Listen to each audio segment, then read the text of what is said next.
The Chinese Room dropped a TRC Community Talks video featuring the environmental art team. And as it wasn't directly related to the masquerade, I figured we'll cover it in a separate post. Now, the first thing we have to note about this video is the absence of pronouns. In previous TRC Community Talks, community developer Joshua Matthews listed himself as he, they. In addition, the guests also listed their pronouns: she, they, he, him, he, haw. Okay, that last one wasn't real, obviously. Kidding aside, does this mean there's some sort of fundamental shift in woke virtue signaling going on at the Chinese Room, or possibly Paradox Entertainment? Maybe they've been reading the tea leaves of current social and political changes and thought it best to ditch the pronouns, or maybe they just don't feel compelled to do it anymore. Honestly, that latter would be way more preferred. Not just shifting with the winds of the time, but deciding that they don't need to do those wokeisms. Okay, the social commentary portion is over. So what did we learn about the environmental art team? Well, they told us that some of the content was automatically generated, those procedural generation systems, but that it was not the focus of how they created this world, and that every asset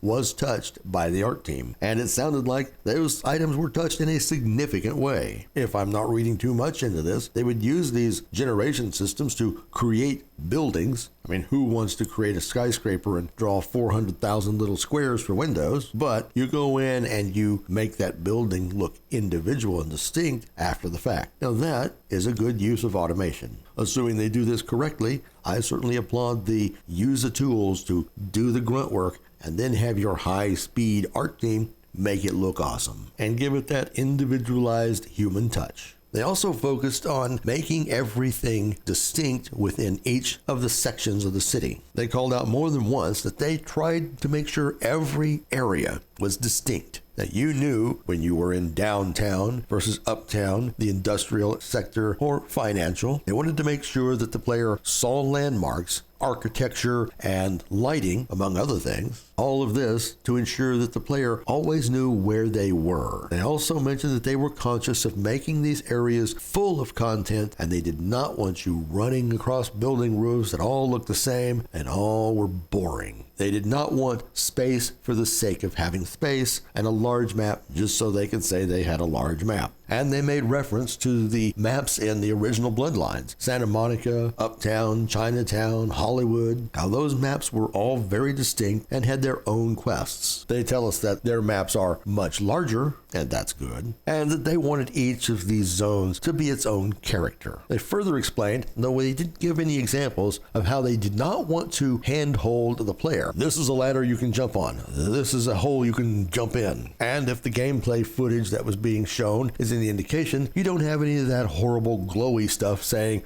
oh, this is something you can interact with. This is the sort of stuff they want the player to discover, but they don't want it to be stupid hard. So they'll use things like lighting and just some of these surrounding areas to make it a focus, so that might be where you want to go. I love that concept. Show me where it's at within the world as part of the world, not with some bunch of glowy or sparkly things all around it. They were pretty clear that they did not want to pull the player out of the environment and break the immersion. And as you might expect, the shops, the storefronts, the signage, all of those things reflect where you are. So knowing where you're at can be visibly seen by your surroundings, not just by large landmarks that they also mentioned they have. And your haven is right next to Pioneer Square. That's cool, because Pioneer Square, what parts they showed, looked rather nice. They didn't stick us in some dingy apartment like, say, Santa Monica, and it doesn't sound like we're going to start off at the bottom of the totem pole with some rotten mattress, bed bug infested, roach crawling dirt hole. They're popping us out in a very nice view, and I hope you could look out the window and see that view. It's amazing how many games don't let you actually look out of a window. Next up, they talked about the vertical divisions that they imposed.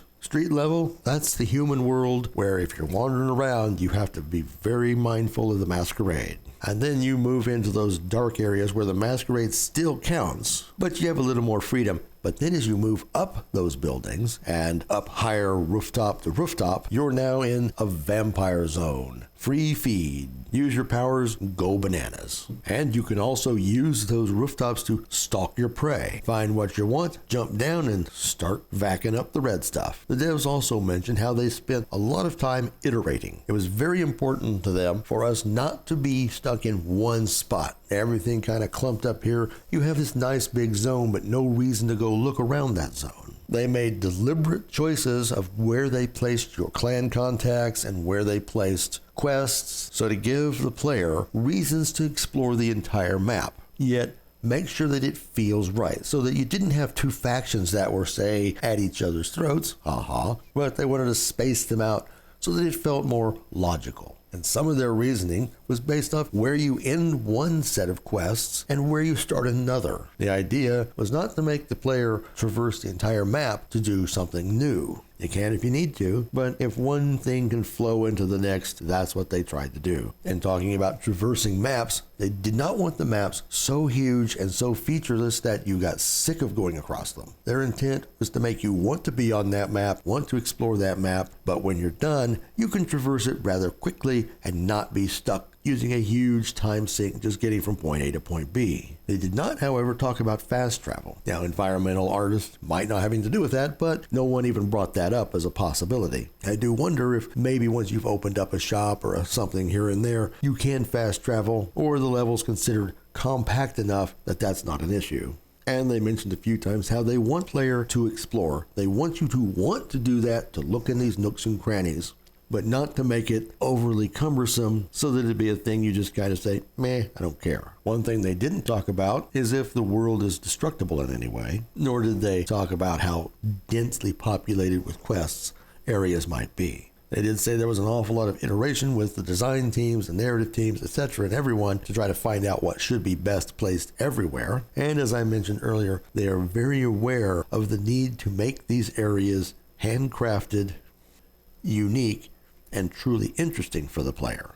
Additionally, their goal was not just more for the sake of more, and I'm good with that. My favorite game of all time, Dragon Age Origins, had compact zones. This gives me a little bit of the Dragon Age Origins vibe. Here's an area, here's a lot of quests, have at it. But it's not open world. And an environmental dev talk wouldn't be anything if they didn't talk about our good old friend Neo-Noir. Now maybe it's just too much familiarity with seeing these images, but it doesn't bother me as much as it used to. So that's a wrap up of this TRC community talk. What are your thoughts? Leave us some comments below. And remember, if you like this, give us a like and subscribe. Thanks for watching.